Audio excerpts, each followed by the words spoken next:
Sandeep Singh Brar. Today is, today is June the 10th, 2014. I lived here in Toronto. I've lived here in Toronto most of my life.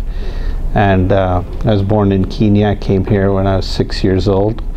So in terms of my recollections or 84, mine is a little bit different than others because I didn't grow up there.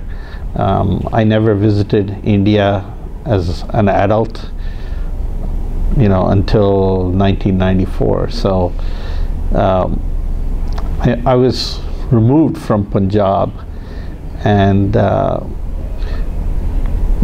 it affected me is still similar to how it affected a lot of people. I was 20 years old at the time and a university student. And I specifically remember that day. I was on the subway going to university, and I would read the paper in the subway, and I read about the attack happening that day, and I was just like totally stunned. I was so stunned I missed my subway stop for the university. That's the only time I ever missed my subway stop. That day stands out in my mind, and now I understand. If you look at Americans of another generation, and there's a very famous saying, like they remember where they were the day President Kennedy was shot, and I think that kind of same phenomena applies to my generation. Really, of all the things in my life, I think probably that's one of those major ones that I remember exactly where I was and what I was doing when I heard it. And in the days afterwards, in the tumultuous events, I didn't know what it was that I was feeling, but I felt that it was a transformative moment in time, both for myself as well as for our community, that this was just not another news story or another event, that things would change and that they would never be the same, and of course that's what we know transpired. Now, what's really interesting for me is here I am, I'm a university student. I don't have that connection with Punjab because I'm not a first generation from Punjab. I'd never visited Punjab as an adult.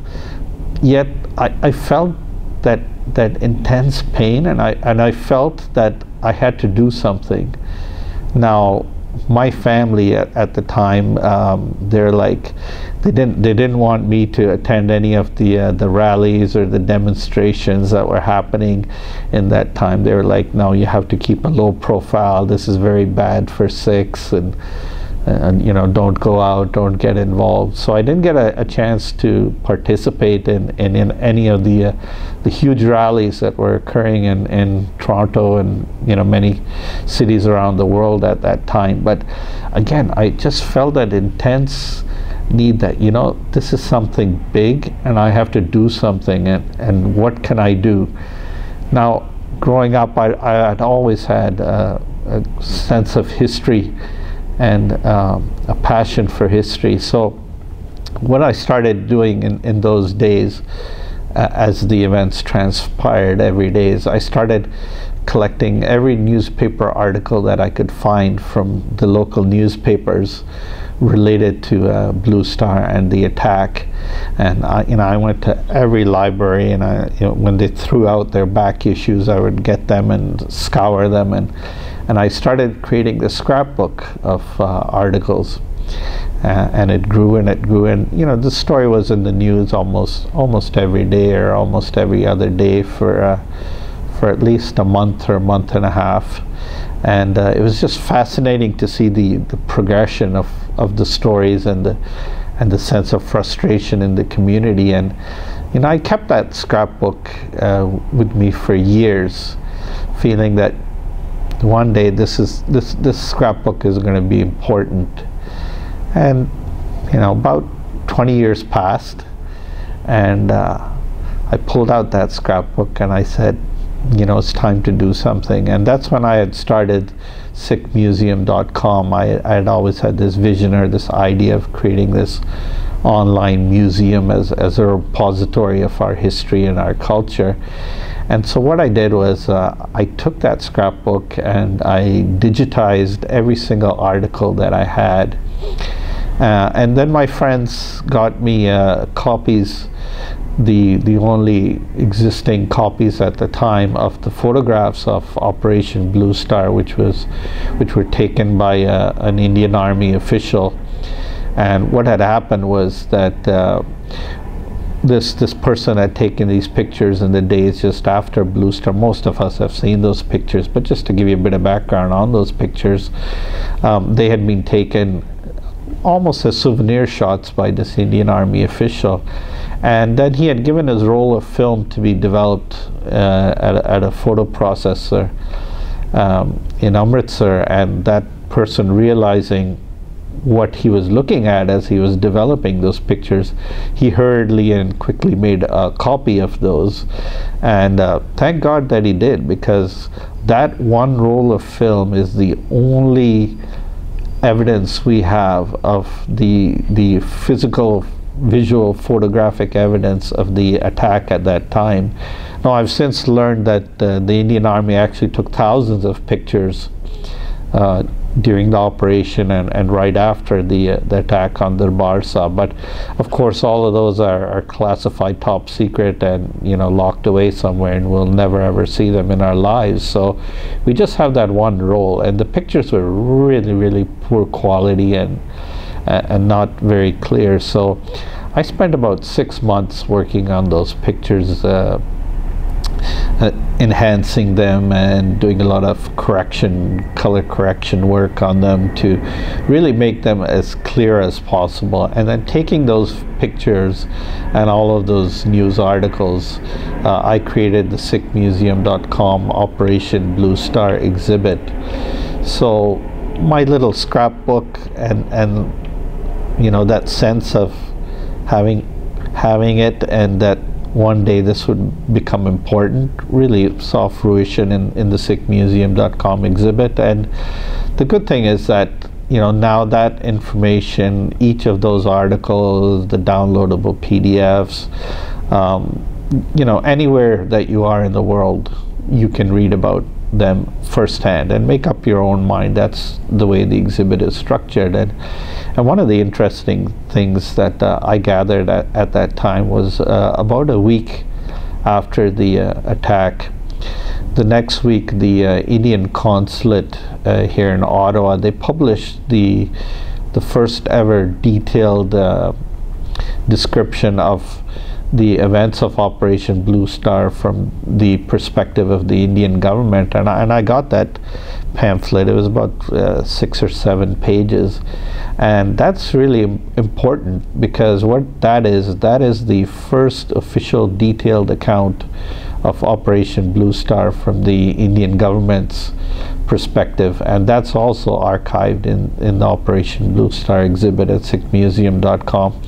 And I think that becomes a very important historic document in itself.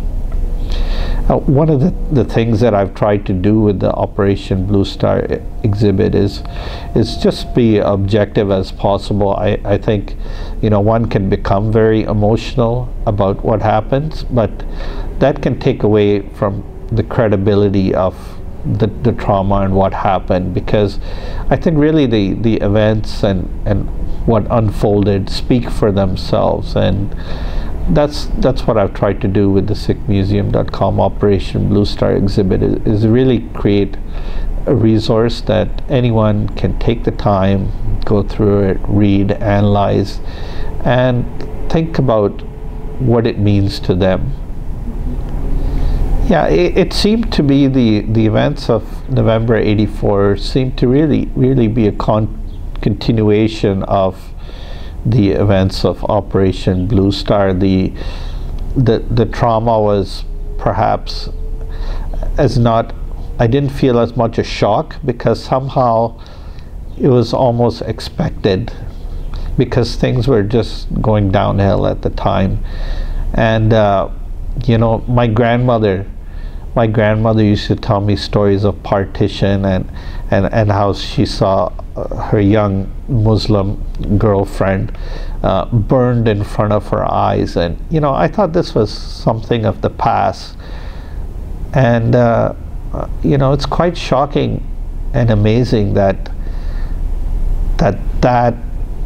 you know, something so atrocious that you could never imagine happening in a modern country or modern society would happen again. And it's happened again and again around the world. So, you know, it was shocking, but at the same time, it was disappointingly expected that something would happen and that things would just get worse rather than better.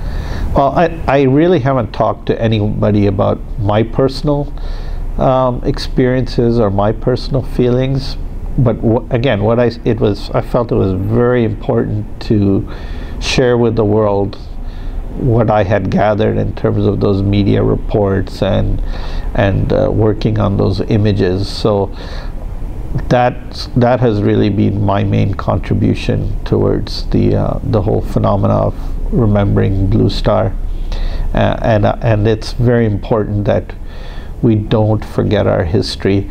And at the same time, we shouldn't become bitter. And I don't think it's very important that we not develop a victim mentality. Sikhs have never considered ourselves victims. We've never felt sorry for ourselves. What we have to do, and what we've continuously done if you study our history, is that we have learned from the traumas that have affected our community, and we have always moved onward and upward. So we should always use our history to learn, but never have hate in our heart for an entire people or a country or a race. I mean, you can have anger, and you can feel that the people who are behind this attack should be brought to justice. That's one thing, but don't have a hatred for an entire people or a race or a country because of what happened. That's not right, and that's never been the Sikh way.